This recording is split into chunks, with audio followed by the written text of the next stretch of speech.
નમસ્કાર દર્શક મિત્રો, હું શીતલ મહેતા ન્યૂઝ ઓફ કચ્છમાં આપનું સ્વાગત છે। જોઈએ આજના સમાચાર। કચ્છના દરિયાકાંઠેથી આશરે 1150 કરોડની કિંમતના ડ્રગ્સનો જથ્થો પકડાયો। પ્રથમ વખત કચ્છના દરિયામાં ડ્રગ્સ ઘુસાડવા મંકી ટેકનિક અપનાવી પણ તસ્કરો નિષ્ફળ ગયા। ભારતમાં ડ્રગ્સ ઘુસાડવા માટે હવે ડ્રગ્સ માફિયાઓએ એટલાન્ટિક સમુદ્રમાં વાપરેલી મંકી ટેકનિકનો ઉપયોગ શરૂ કરી રહ્યા હોવાની માહિતીના આધારે ગુજરાત એટીએસે બ્રાઝિલથી આવેલું કરોડોનું કોકેઇન પકડી ડ્રગ્સ ઘુસાડવા માટેની આ પદ્ધતિને ડામી દીધી છે। દુનિયાના સૌથી મોટા બીજા નંબરના સમુદ્ર એટલાન્ટિકનો એસ આકાર છે। આ સમુદ્ર માર્ગેથી અહીંથી મોટા પાયે ડ્રગ્સ લાવવામાં આવે છે। એના માટે ડ્રગ્સ માફિયાઓ છેલ્લા કેટલાક સમયથી મંકી ટેકનિકનો ઉપયોગ કરે છે। ભારતમાં આ પ્રયોગ પહેલીવાર ગુજરાતના દરિયાઈ માર્ગથી કરવાનો પ્રયાસ થઈ રહ્યો હતો। અત્યાર સુધી ગુજરાતના દરિયાકાંઠે ડ્રગ્સ ઘુસાડવા ડ્રગ્સ માફિયાઓના પ્રયાસ નિષ્ફળ ગયા પછી એમને પહેલીવાર મંકી ટેકનિકનો ઉપયોગ કર્યો છે। આ ટેકનિકમાં એવું હોય છે કે કાર્ગો શિપના કર્મચારીને ફોડી નાખવામાં આવે છે। એ કાર્ગો શિપમાં સલામત સ્થળે ડ્રગ્સ સંતાડે છે। ત્યારબાદ કાર્ગો શિપ આઉટર એન્કરેજ એરિયામાં કાર્ગો શિપ આવે ત્યારે સેટેલાઇટ કોમ્યુનિકેટરની મદદથી કોમ્યુનિકેશન કરવામાં આવે છે। સેટેલાઇટ કોમ્યુનિકેટરથી ટેક્સ્ટ મેસેજ કરી શકાય છે જે ઝડપથી ઇન્ટરસેપ્ટ થતા નથી।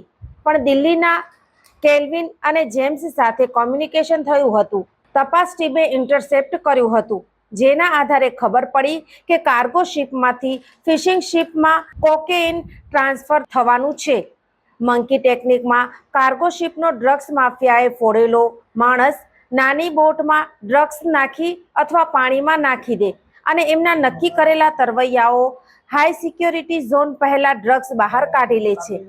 તેમણે કહ્યું હતું કે એટલાન્ટિકમાં ડ્રગ્સની હેરાફેરી માટેની આ પદ્ધતિને મંકી ટેકનિક કહે છે।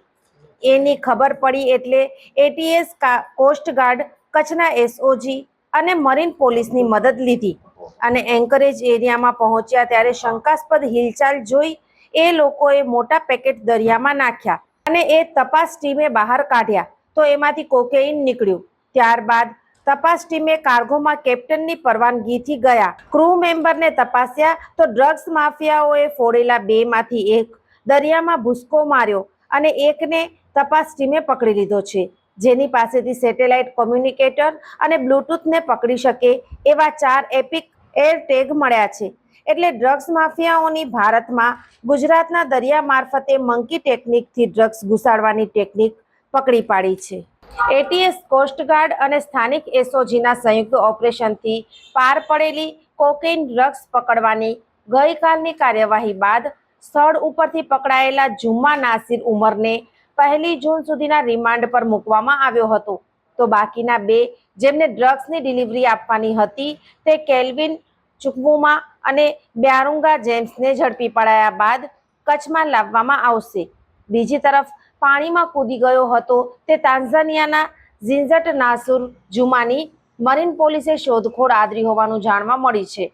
કાર્યવાહી સાથે સંકળાયેલા સૂત્રોના જણાવ્યા મુજબ જુમ્મા નાસિર અને ઓમરને 1 જૂન સુધીના રિમાન્ડ આપવામાં આવ્યા છે અને વિદેશી નાગરિકના નાતે જોઈન્ટ ઇન્ટ્રોગેશનમાં તપાસ થાય એવી શક્યતા છે।